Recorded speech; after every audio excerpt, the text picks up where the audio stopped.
नमस्कार सर्वांचं नवीन व्हिडिओ स्वागत करतो। आज आपण लांजा येथील मैदानात हजर होतो आणि या मैदानात बरेच बैल तुम्हाला गुलालात दिसतील आणि त्यातलाच एक बैल म्हणजे बाब्या।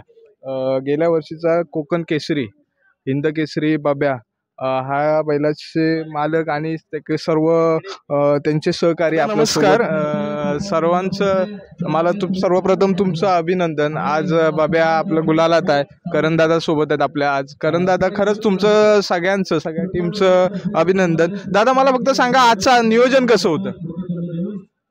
नियोजन वगैरे सगळं म्हणजे आमचे ड्रायव्हर आहेत महिपत पाटील त्यांच्याकडेच असतं आणि आपला म्हणजे घरचा साज आहे, कुणासोबत घालायचं हे नाही काय नाही, आपली घरचीच गाडी पळते।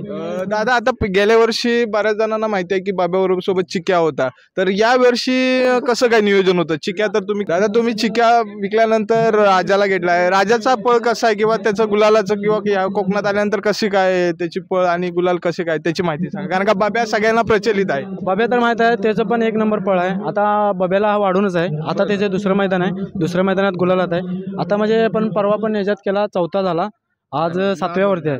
हळूहळू त्याला माहित नाही एक तोंडीचा आणलेला आहे। दादा दोन मार्गीचा बैल एक मार्गीचा बैल आज तुम्ही दोन मार्गीला आणला आणि तो गुलाल करतोय, तर त्याच्याबद्दल काय माहिती सांगा? त्याच्याबद्दल माहिती सांगायची म्हणजे आपला एक भर फिट आहे, त्याच्यासोबत त्याला थोडी मेहनत द्यायची, अवताला झुपायचं, पवनी वगैरे टाकून तिकडे फेरा टाकून हा म्हणजे तोला किती जरी बाहेर ओढला तरी हा आपला एक फिट असल्यामुळे त्याचे काय एवढे हे नाही, तक्रार वगैरे काय करत नाही, काय नाही, एक नंबर बैल तो। आजच्या मैदानाबद्दल काय सांगाल, कसं नियोजन आयोजन वगैरे नियोजन सगळं एक नंबर आहे मैदानवाल्यांनी, सगळं एक नंबर सगळं। दादा आता एवढं सर्व चांगलं मैदान आहे, पण तू आता याच्या मैदानात अजून चेंजेस काय व्हायला पाहिजेत असं तुम्हाला वाटतं? चेंजेस म्हणजे एक आपल्या इकडे असं ते घाटात वगैरे डिजिटल बोर्ड लागतात, तसं बोर्ड लागलं ना तर कुणाला म्हणजे सर्वांना कळेल की म्हणजे कुणाची बैल किती पळतात, किती टायमिंगला येतात, हा एक बदल झाला पाहिजे आपल्या इकडे।